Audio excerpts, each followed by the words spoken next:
पर मनुष्य आपको प्रसन्न करने के लिए यज्ञ कर रहे हैं देवराज इंद्र। ये ऋणी लोग आपका आभार प्रकट करने के लिए सब तरफ एकत्रित हुए हैं। होना भी चाहिए। इनकी खुशहाली मेरे हाथों में है। इन्हें ज्ञात होना चाहिए कि मैं बारिश का स्रोत हूँ जो इनके खेतों और भंडारों को अन्न से भरती है। संवर्तक, जो लोग मेरे लिए यज्ञ कर रहे हैं उन्हें वर्षा प्रदान करो।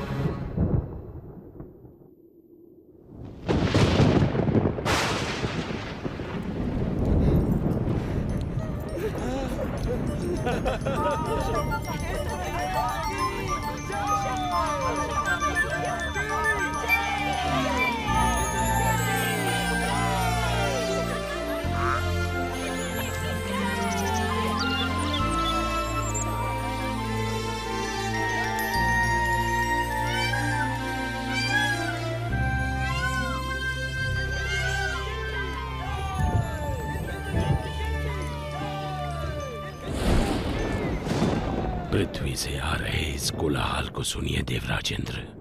आप सचमुच सबसे शक्तिशाली हैं। स्वर्ग का देवता हूँ, इंद्र जो हूँ मैं।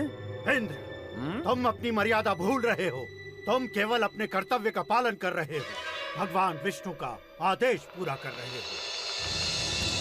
मैं जो चाहूँ करूँगा। मैं किसी का आदेश नहीं मानता। इंद्र, मैं तुम्हारा शिक्षक हूँ। तुम्हें अपने यश और कीर्ति का अभिमान हो गया है। मैं तुम्हें सलाह देता हूँ कि सुधर जाओ, अन्यथा तुम्हारा ये घमंड तुम्हें नष्ट कर देगा।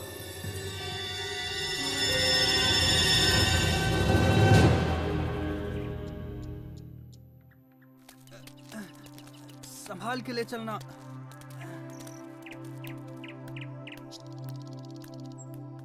बाबा, आप इंद्र के लिए यज्ञ क्यों कर रहे हैं? हमें इंद्र को प्रसन्न करने के लिए हर साल ये यज्ञ करना ही पड़ता है ताकि वो हमें बारिश दें। वैसे ही जैसे हर वर्ष हमें महाराज कंस को कर चुकाना पड़ता है। अरे नहीं बच्चों, इंद्र देव बुरे नहीं हैं। वो तो बारिश के देवता हैं। पानी जीवन के लिए अति आवश्यक होता है, इसीलिए हम हर साल यज्ञ के द्वारा इंद्र देव की पूजा करते हैं। परंतु बाबा, वो तो उनका कर्तव्य है। वो तो भगवान विष्णु के आदेश का पालन कर रहे हैं। देखो कृष्णा, ये बहुत पुरानी प्रथा है और हमें इसे तोड़ना नहीं चाहिए। बाबा, फिर हम धरती की पूजा क्यों नहीं करते जो हमें सब कुछ देती है, और सूर्य की जिससे जीवन मिलता है, और यमुना की क्यों नहीं? कृष्णा, तुम सही कहते हो, लेकिन ये संभव नहीं है। हम सदियों से चलती आ रही इस प्रथा को अकस्मात ही तोड़ नहीं सकते बेटा। परंतु बाबा, क्या हमें आंखें बंद करके प्रथाओं को मान लेना चाहिए?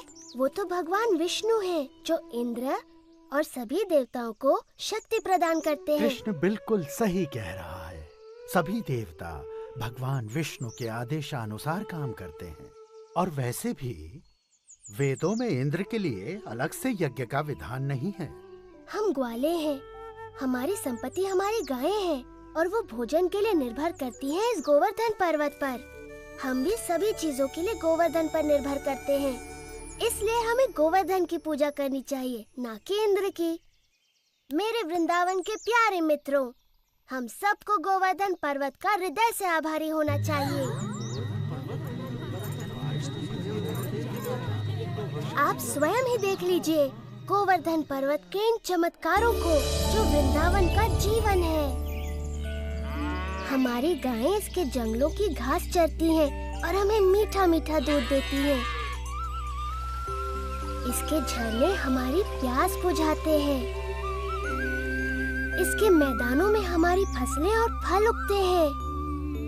इसकी लकड़ी से बने घर हमें सुरक्षा देते हैं।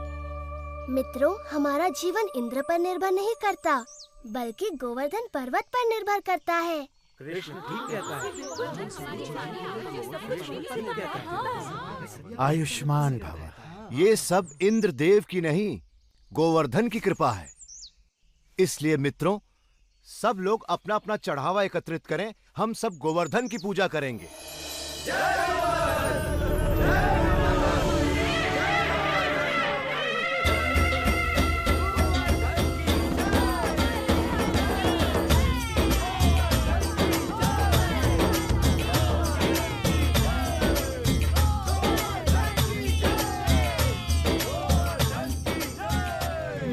गोवर्धन हूँ। मैं तुम्हारी प्रार्थना से बहुत प्रसन्न हूँ।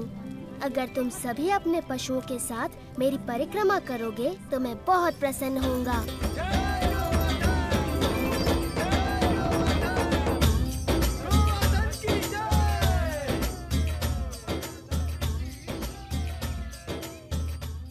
देखो कितनी बड़ी पूजा हो रही है।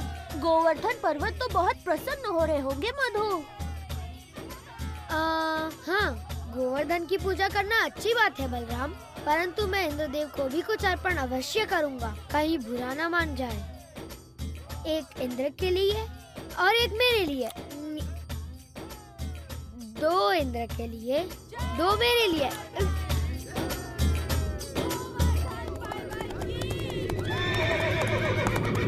देखिए तो, वृंदावन वासी गोवर्धन पर्वत की पूजा कर रहे हैं। ये तो बड़े अचरज की बात है। उनकी ये हिम्मत! मुझे तुरंत इंद्र को सूचित करना होगा।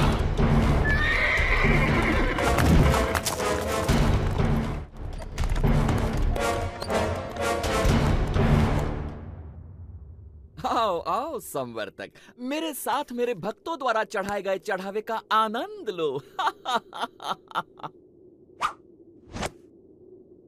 क्षमा चाहता हूँ देवराज इंद्र, परंतु ये समाचार आपको विचलित कर सकता है।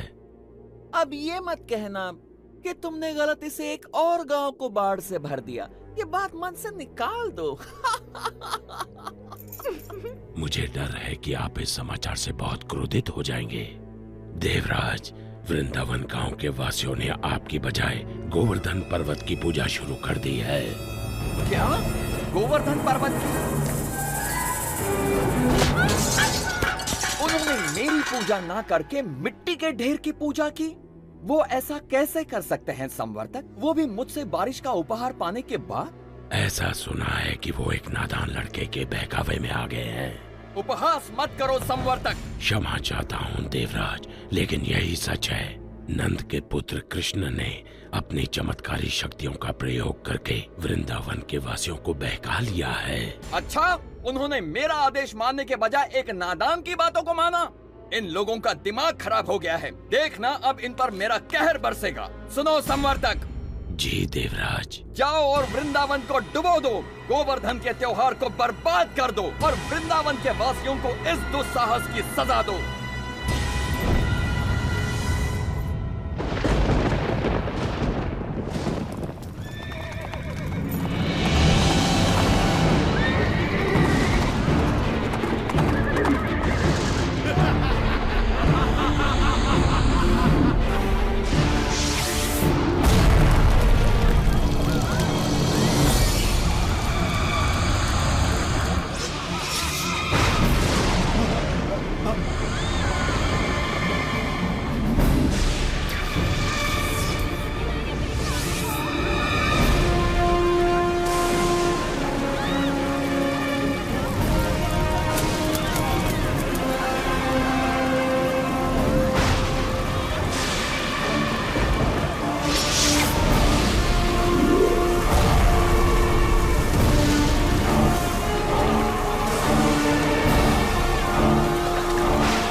क्रोधित है, हम कुछ नहीं कर सकते।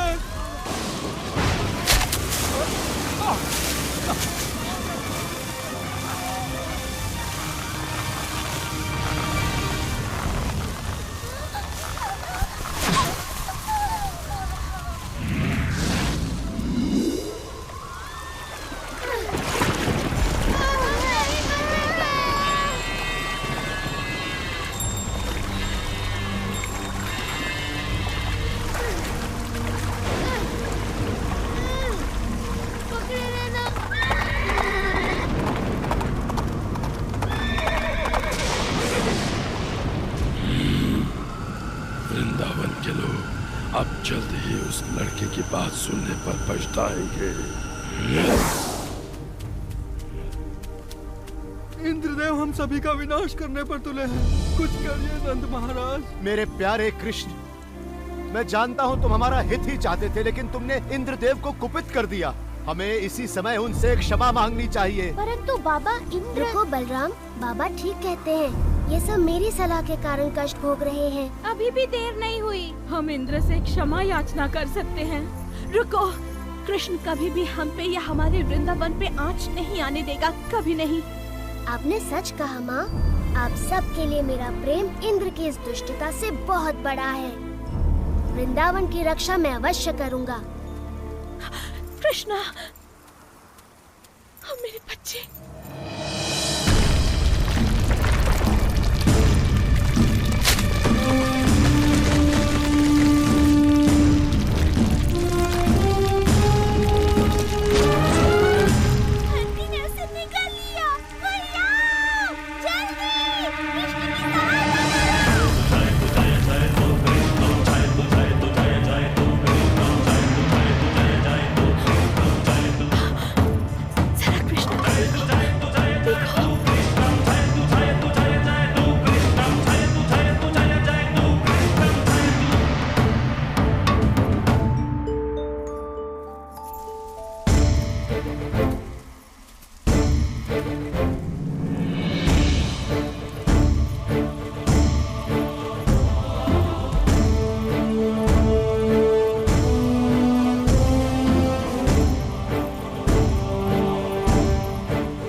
तूफान के बाद भी ये असंभव है।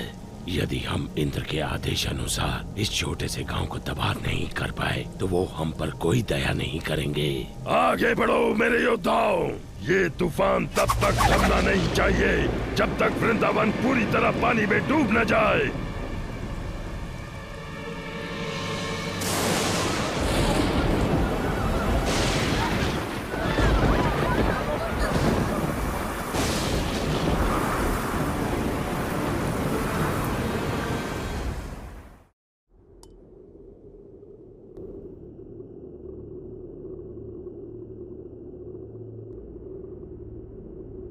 देवराज, आओ संवर्तक, बहुत थके हुए लग रहे हो। बैठ जाओ और सब विस्तार पूर्वक सुनाओ। बताओ, क्या तुम्हारे तूफान के बाद भी वृंदावन का कोई चिन्ह बचा है? देवराज, आपके योद्धाओं ने पिछले 6 दिन और 6 रातों से तूफान मचा रखा है, जिसमें आग की तरह बिजली कड़क रही है और घनघोर वर्षा हो रही है।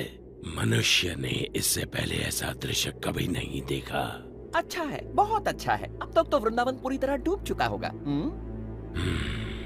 काश मैं ऐसा कह पाता देवराज इंद्र, लेकिन सच ये है कि हमारे तूफान भी कृष्ण के सामने नहीं टिक पाए।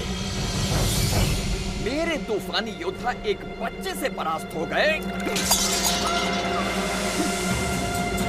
उसने गोवर्धन पर्वत को अपने सिर पर उठा रखा है और वो वृंदावन वासियों और उनके पशुओं की रक्षा कर रहा है। हम परास्त हो गए। लगता है तुम्हारी आंखों को धोखा हुआ है संवर्तक। 6 दिनों से कड़क रही बिजली ने तुम्हें अंधा कर दिया है। मेरे वाहन ऐरावत को बुलाया जाए।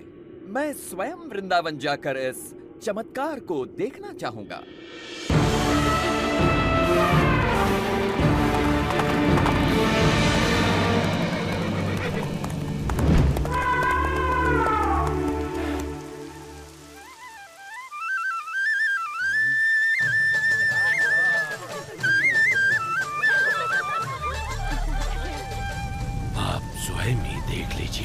देवराज, यदि कृष्ण अपने आप को भगवान समझता है तो अब वो ये जान जाएगा कि कौन शक्तिशाली है, वो या फिर इंद्र।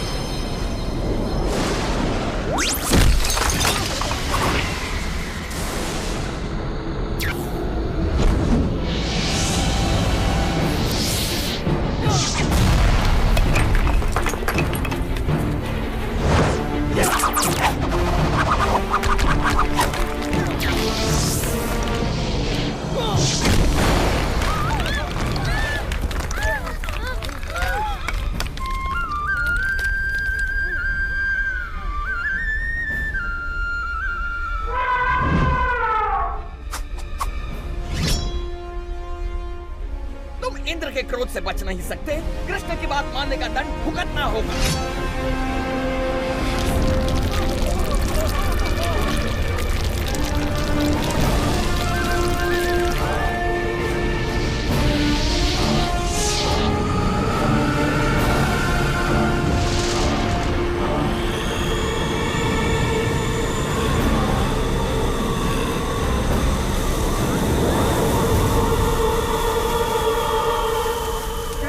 कृष्णा हमारी रक्षा करो।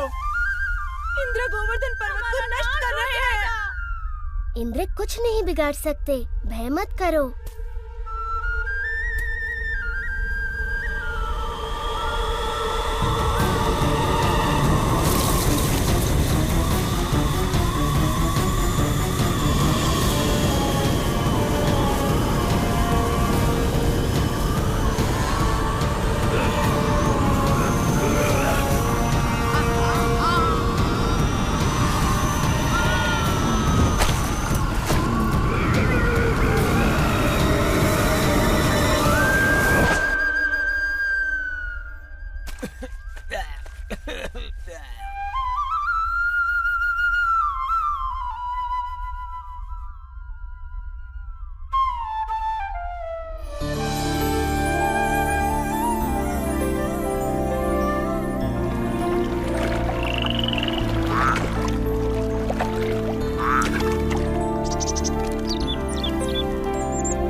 थम चुका है।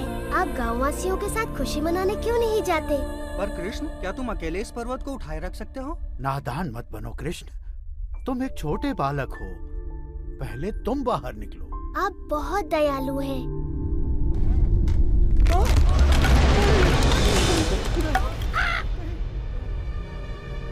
आप सचमुच चाहते हैं मैं पहले चला जाऊं? नहीं, रुको, मुझे छोड़कर मत जाओ।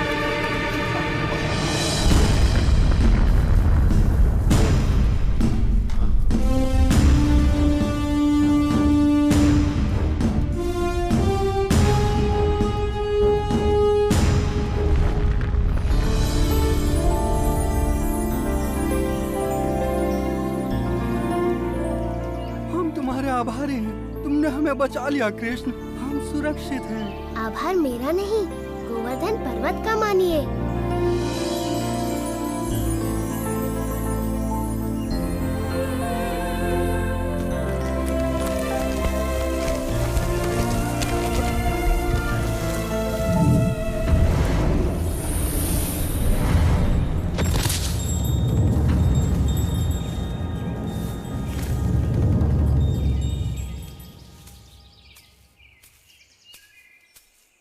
देवराज इंद्र, मैंने देखा आप मुझसे कितना स्नेह करते हैं, अन्यथा मेरे प्रतिकार के बाद भी आप मुझसे मिलने यहाँ क्यों आते? कृष्ण, प्रतिकार तो मैंने किया है आपका। मैंने बहुत बड़ी मूर्खता की, भूल गया था कि मुझे शक्तियाँ आप ही से प्राप्त होती हैं। मैं सदैव आपका सेवक रहूंगा। मैं आपसे क्षमा मांगता हूँ। देवराज, आपको अपनी शक्ति का बहुत अभिमान हो गया था और ऐसा मैंने इसलिए किया ताकि आपका अभिमान तोड़ सकूं। जाइए, मैं आपको क्षमा करता हूँ।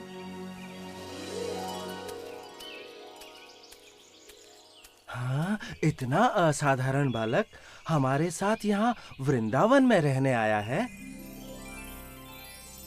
मैं तो बस इतना जानती हूँ कि ये मेरा प्यारा बच्चा है, मेरा दुलारा कृष्णा। कृष्णा की जय हो, जय